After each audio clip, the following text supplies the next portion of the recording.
Metafísica al alcance de todos. Connie Méndez.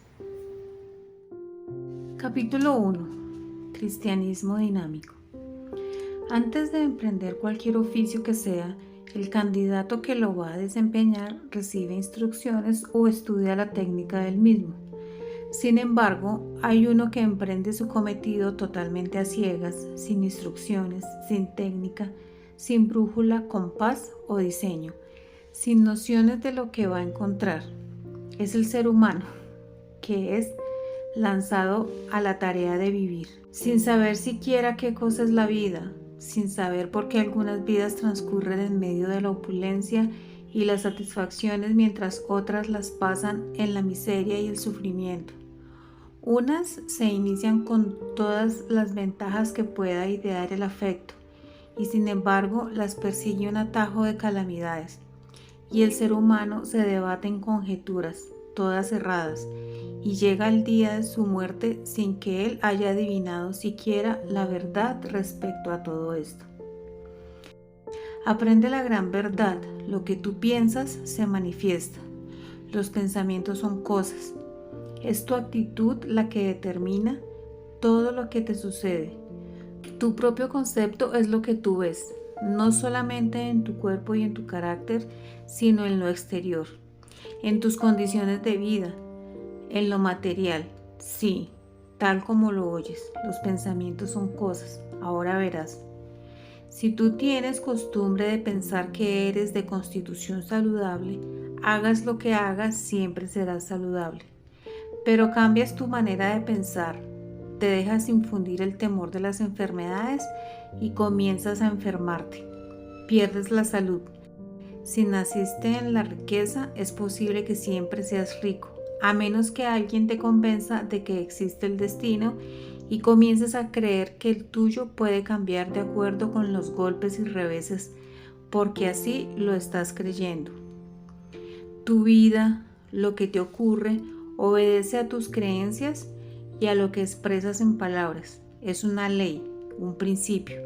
¿Sabes qué es un principio? Es una ley invariable que no falla jamás.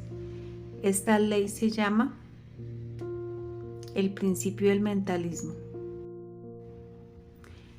Si en tu mente está radicada la idea de que los accidentes nos acechan a cada paso, si crees que los achaques de la vejez son inevitables, si estás convencido de tu mala o buena suerte, lo que quiera que tú esperes normalmente en bien o en mal, esa es la condición que verás manifestarse en tu vida y en todo lo que haces.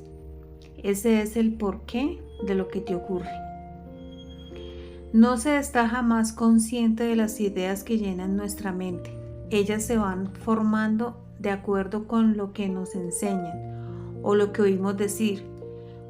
Como casi todo el mundo está ignorante de las leyes que gobiernan la vida, leyes llamadas de la creación, casi todos pasamos nuestra vida fabricándonos condiciones contrarias, viendo tornarse malo aquello que prometía ser tan bueno, tanteando, como quien dice, a ciegas, sin brújula, timón ni compás, achacándole nuestros males a la vida misma y aprendiendo a fuerza de golpes y porrazos, o atribuyéndole a la voluntad de Dios.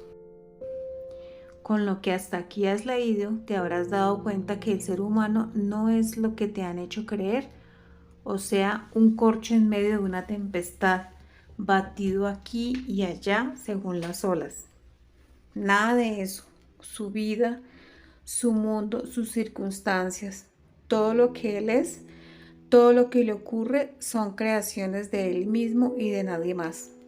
Él es el rey de su imperio y su opinión es precisamente que él no es sino un corcho en medio de una tempestad, pues así será. Él lo ha creído y permitido. Nacer con libre albedrío significa haber sido creado con el derecho individual de escoger. ¿Escoger qué? El pensar negativa o positivamente, pesimista o optimista, pensando en lo feo y lo malo, que produce lo feo y lo malo, o pensando lo bueno y bello que produce lo bueno y bello en el exterior o interior. La metafísica siempre ha enseñado que lo que pensamos a menudo pasa al subconsciente y se establece allí, actuando como reflejo. La psicología moderna al fin lo ha descubierto. Cuando el ser humano se ve envuelto en los efectos de su ignorancia, o sea, se ha producido él mismo una calamidad, se vuelve a Dios y le suplica que lo libre del sufrimiento. El hombre ve que Dios le atiende a veces y que otras veces inexplicablemente no atiende.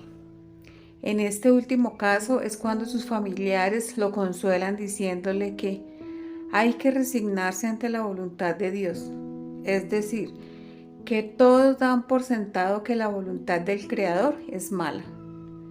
Pero al mismo tiempo la religión enseña que Dios es nuestro Padre, un Padre todo amor, bondad, misericordia, todo sabiduría y eterno. ¿Estás viendo cómo no concuerdan estas dos teorías? ¿Te parece sentido común que un padre todo amor e infinitamente sabio pueda sentir y expresar mala voluntad hacia sus hijos? Nosotros, padres y madres mortales, no seríamos jamás capaces de atribuir a ningún hijo con los crímenes que le atribuimos a Dios. Nosotros no seríamos capaces de condenar a fuego eterno a una criatura nuestra por una falta natural de su condición mortal, y consideramos que Dios sí es capaz.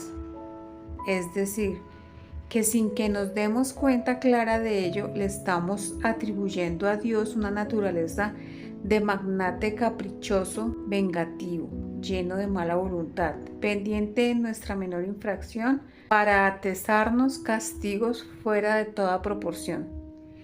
Es natural pensar así cuando nacimos, vivimos ignorando las reglas y las leyes básicas de la vida. Ya dijimos la razón de nuestras calamidades, las producimos con el pensamiento. En esto es que somos imagen y semejanza del Creador. Somos creadores, los creadores, cada cual de su propia manifestación. Ahora, ¿por qué es que Dios parece atender a veces y otras no? Ya verás. La oración es el pensamiento más puro y más alto que se puede pensar. Es polarizar la mente en el grado más altamente positivo. Son vibraciones de luz que lanzamos cuando oramos, o sea, cuando pensamos en Dios. Esas vibraciones tienen que transformar instantáneamente en perfecto y bello todas las condiciones oscuras que nos rodean, como cuando se lleva una lámpara a una habitación que esté en tinieblas. Siempre que el que esté orando piense y crea que ese Dios a quien le pide es un Padre amoroso que desea dar todo lo bueno a su Hijo, en ese caso Dios siempre atiende. Pero como por lo general la humanidad tiene la costumbre de pedir así: ay, papá Dios, sácame de este apuro, que yo sé que vas a pensar que no me conviene porque tú quieres imponerme esta prueba. En otras palabras, ya negó toda posibilidad de recibirlo. Tiene más fe en ese Dios que nos enseñaron, caprichoso, vengativo, lleno de mala voluntad, que no está sino atisbando a que cometamos la primera infracción para atestarnos castigos de una crueldad satánica. Pues el que así pide no recibe, sino de acuerdo con su propia imagen de Dios. Es tan sencillo como te lo digo. Ahora no vuelvas a olvidar jamás que la voluntad de Dios para ti es el bien, la salud, la paz, la felicidad, el bienestar, todo lo bueno que Él ha creado. No vuelvas a olvidar jamás que Dios no es ni el juez, ni el policía, ni el verdugo, ni el tirano que te han hecho creer. La verdad es que Él ha creado 7 leyes, 7 principios que funcionan en todo y siempre. No descansan un solo minuto. Se encargan de mantener el orden y la armonía en toda la creación. No se necesitan policías en el espíritu. Aquel que no marcha con la ley se castiga él mismo. Lo que piensas se manifiesta, de manera que aprende a pensar correctamente y con la ley para que se manifieste todo lo bueno que Dios quiere para ti. San Pablo dijo que Dios está más cerca de nosotros que en nuestros pies y nuestras manos, más aún que nuestra respiración. De manera que no hay que pedirle a gritos que nos oiga, basta con pensar en Él, para que ya comience a componerse lo que parece estar descompuesto. Él nos creó, Él nos conoce mejor de lo que nos podemos conocer nosotros. Él sabe por qué actuamos de esta o aquella manera y no espera que nos comportemos como santos cuando apenas estamos aprendiendo a caminar en esta vida espiritual. Voy a rogarte que no creas nada de lo que te estoy diciendo sin primero comprobarlo. Es tu derecho divino y soberano. No hagas lo que has hecho hasta ahora, aceptar todo lo que oyes y todo lo que ves sin darte la oportunidad de juzgar entre el bien y el mal.